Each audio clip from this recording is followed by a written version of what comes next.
Gold trusted gold buyers మీరు తాకట్టు పెట్టిన బంగారాన్ని విడిపించి ఈ రోజు ఉన్న మార్కెట్ ధరకు కొనబడును.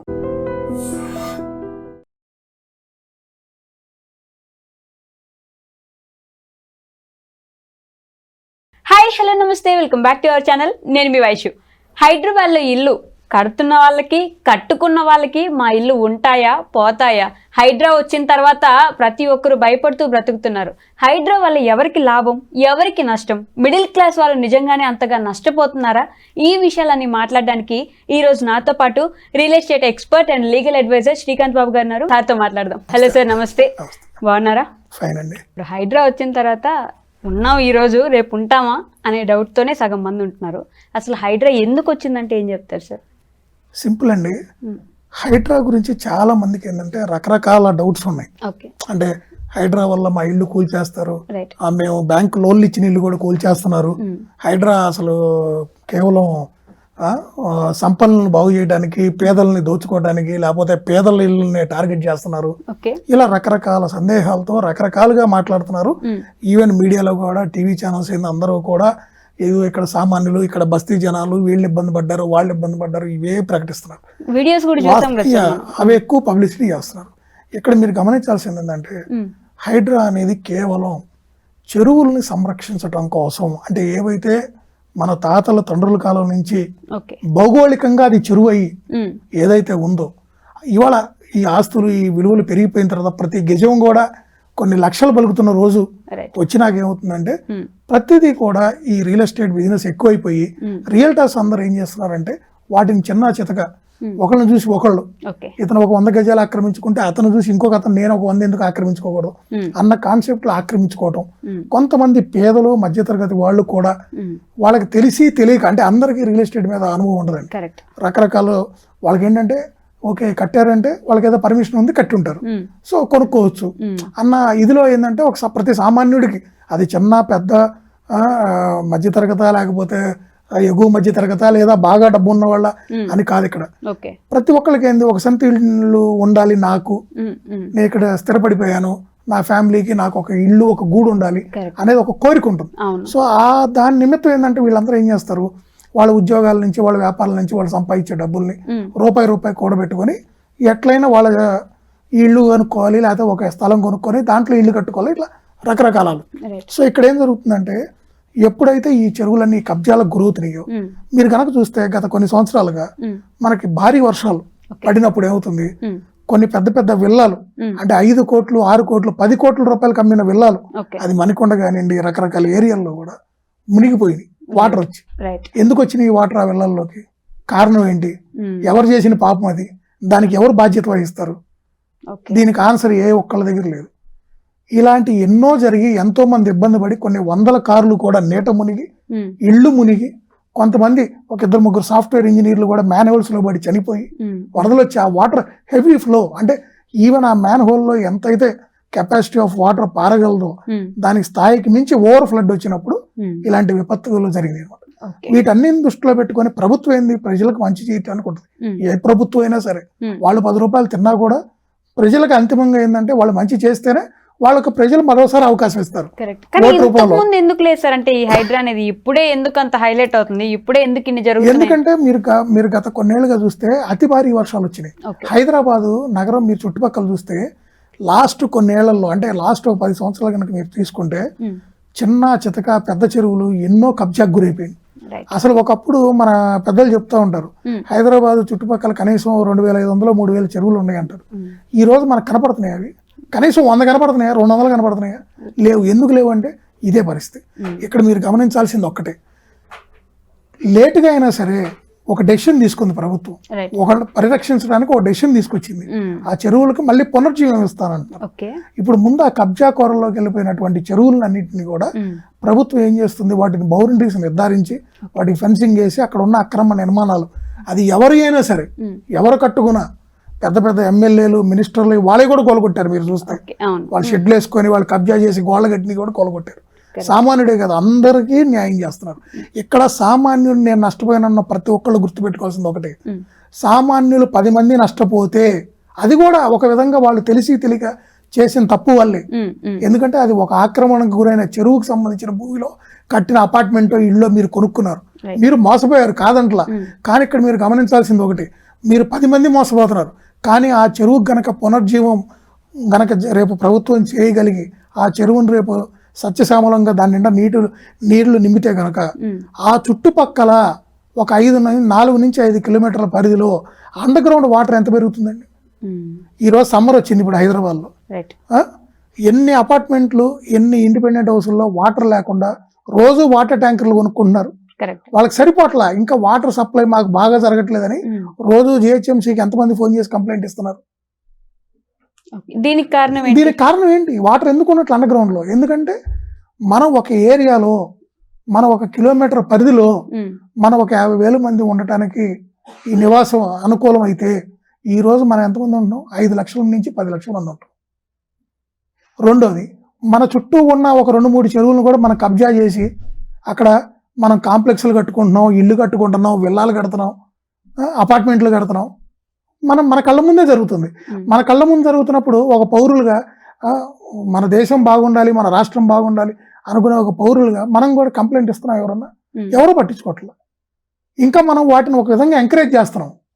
ఇప్పుడు ఎవరో అప్రూవల్ లేని కట్టుతున్నాడు, దానికి కొన్నిటికి లోన్లు కూడా రావు. వాటికి లోన్ రాకపోయినా కూడా తెలిసి కూడా లోన్ వచ్చేది 60 లక్షలు అమ్ముతున్నారు, ఇది లోన్ రాదు కాబట్టి 40 లక్షలకి అమ్ముతున్నారు, తక్కువకి వస్తుందని ఆశపడి. ఎప్పుడైనా గుర్తుపెట్టండి, ఒకళ్ళు మనల్ని మోసం చేయాలంటే మనకు ఒక ఆశ కల్పిస్తారు. ఇక్కడ ఒక సామాన్యుడికి మధ్యతరగతి వాళ్ళని వాళ్ళు ఒక ఎరేస్తున్నారు, తక్కువ అనేదాన్ని క్యాష్ చేసుకుంటున్నారు. ఇక్కడ వాళ్ళని టార్గెట్ చేసి ఈ కబ్జా చేసినటువంటి వాటిలో కట్టేసి వాటిని మీకు అమ్మేసి వాళ్ళ దగ్గర నుంచి ఆ డబ్బు తీసుకొని వీళ్ళు అక్కడి నుంచి వెళ్ళిపోతున్నారు. సో అంతిమంగా అది ప్రాబ్లం వచ్చిన రోజు ఈ రోజు కాదండి, ఇంకో 10 సంవత్సరాల తర్వాత ఒక సమస్య వచ్చింది. ఎవరు బాధ్యులు? ఈ రోజు పెద్ద భారీ వర్షాలు వచ్చినప్పుడు అపార్ట్మెంట్లు మునగట్లేదా? ఆ ఇల్లు మునగట్లేదా?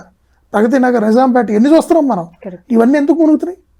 వాళ్ళ అపార్ట్మెంట్లో మీరు గమనిస్తే ప్రతి అపార్ట్మెంట్లో వర్షాకాలం నీళ్ళు వస్తే తోడటానికి మోటార్లు కూడా కొనిపెట్టి పీకించుకొనిట్టుకున్నారు.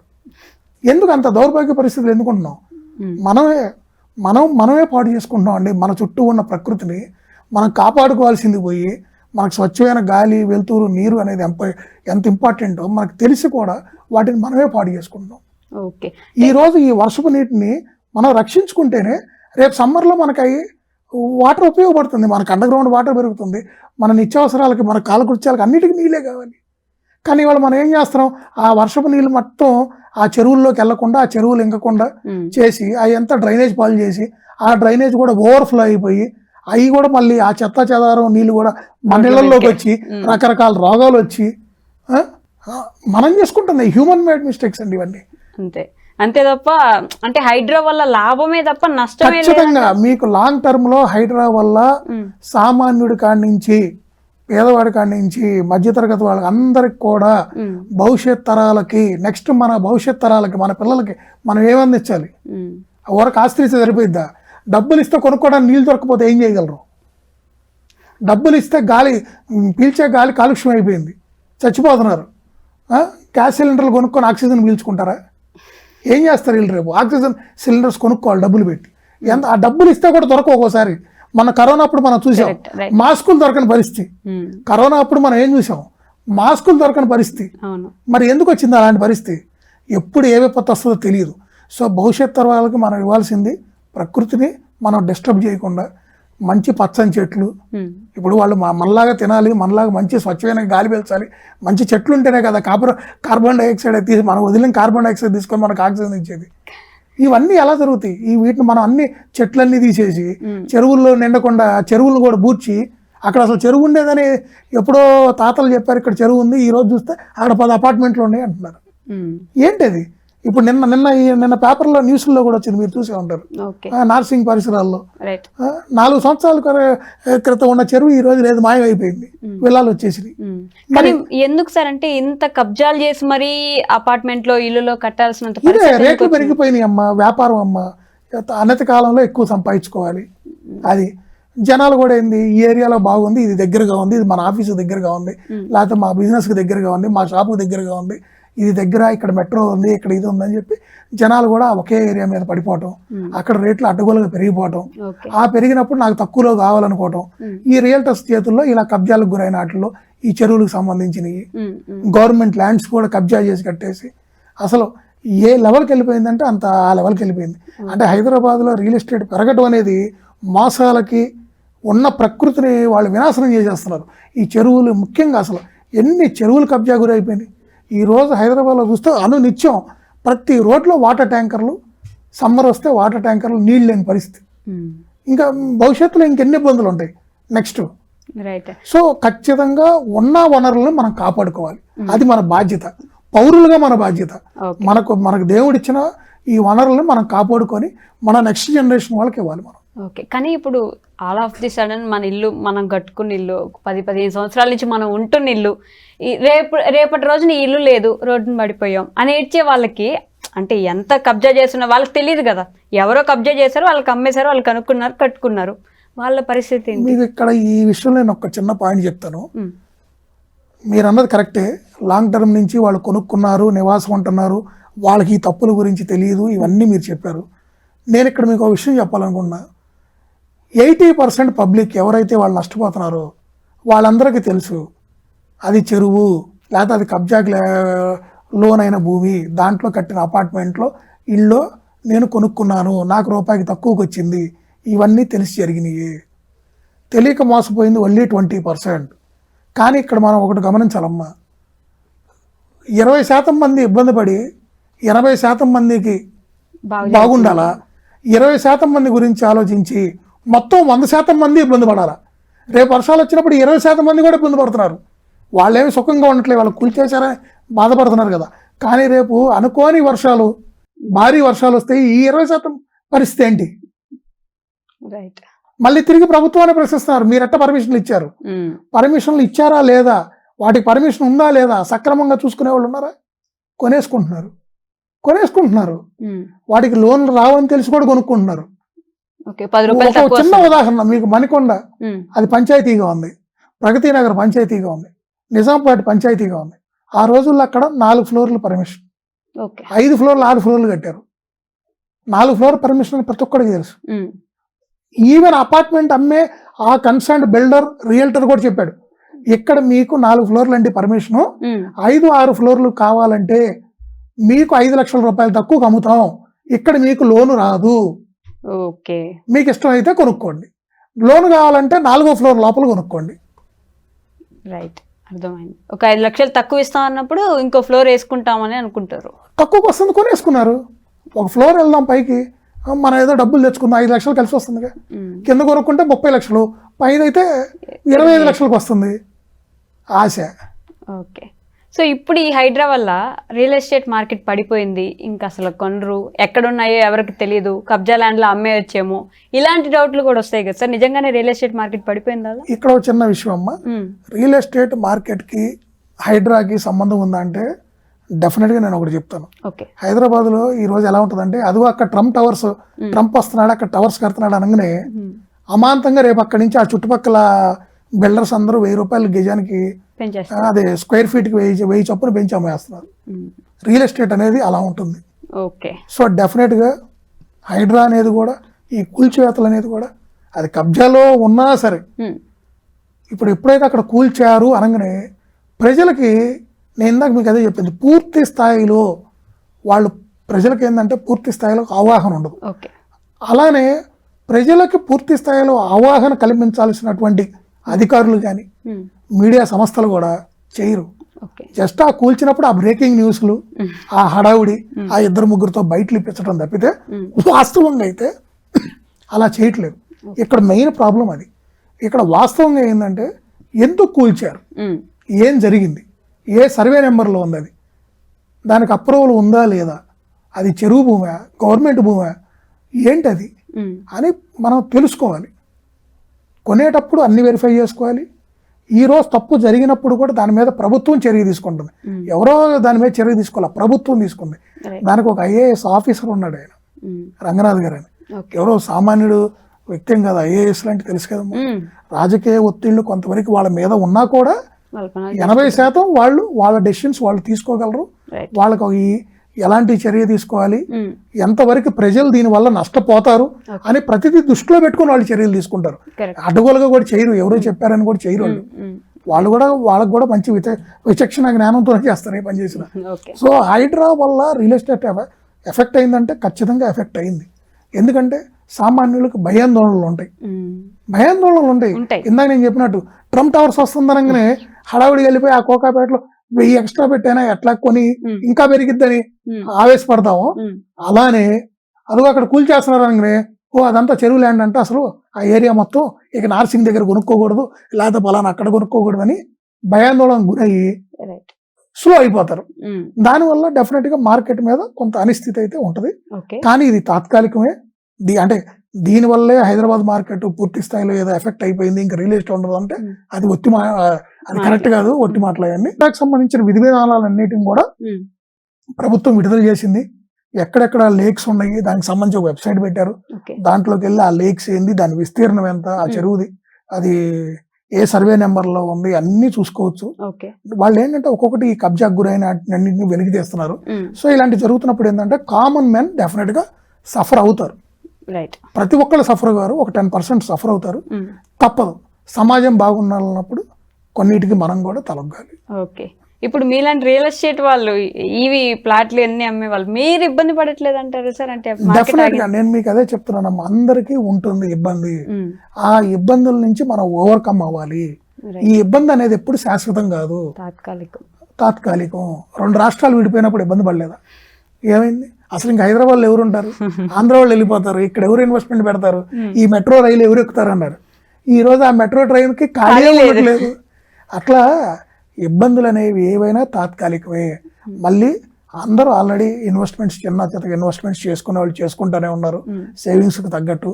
డెఫినెట్ గా ఇక్కడ ఒక హైదరాబాద్ కాదు, ఈ రోజు గ్లోబల్ మార్కెట్స్ కొంత డల్ అయినాయి. సో డెఫినెట్ గా నెక్స్ట్ ఇయర్ మార్కెట్స్ అన్ని కూడా బ్రహ్మాండంగా ఉంటాయి, దాంట్లో డౌట్ ఏం లేదు. ఇవన్నీ ఏంటంటే ఈ తాత్కాలికం, ఇవన్నీ కేవలం ఏదో ఇది వచ్చింది కాబట్టి ఇది ఆగిపోయిందని ఏముండదు. కానీ ఇలాంటి సిచ్యువేషన్ లో ఇవి రావటం మనకు మంచిది. యాక్చువల్ గా ఇవి రావటం, హైదరాబాద్ ఈ రోజు మీరు గమనిస్తే సెకండ్ క్యాపిటల్ ఆఫ్ ఇండియా అయింది అనేది కూడా అందరూ మాట్లాడుకుంటారు. రేపు మరి ఆ దిశగా వెళ్ళినప్పుడు ఆ రోజు కొత్తగా చర్యలు తీసుకోవాలంటే అవుతుందా? ఇప్పటికే హైదరాబాద్ విస్తరించిపోతుంది. అక్కడ ప్రజలు వచ్చేసి నివాస గృహాలు ఏంది, ఆఫీసులు ఏంది, ఇలా ఏరియాలు పూర్తి స్థాయిలో ఆక్యుపై అయిపోయిన తర్వాత మనం ఒకటి ఏదైనా కొత్తగా ఒక డెసిషన్ తీసుకొని ఒక రోడ్డు వేయాలన్నా, ఒకటి క్లీన్ చేయాలన్నా, ఒక చెరువు డెవలప్ చేయాలన్నా, అక్కడ ఏ చేయాలన్నా కూడా కొంత కష్టమైపోయింది. ఈ రోజు ప్రజలందరూ మీరు గమనిస్తే నిన్న ఇక్కడ కంచెగచ్చిబోలి భూముల గురించి ఎంత కూడా చేశారు. ప్రభుత్వ భూమి అయినా సరే అది మన హైదరాబాద్ నగరానికి ఎంత ఆక్సిజన్ ఇస్తుంది, మోగజీవాలు ఎన్ని ఉన్నాయి అక్కడ, ప్రభుత్వం ఈ పని చేయటం తప్పు, రియల్ ఎస్టేట్ చేయటం ప్రభుత్వం పరిరక్షించాల్సింది పోయని ప్రభుత్వం మీద చాలా మంది యుద్ధం చేశారు.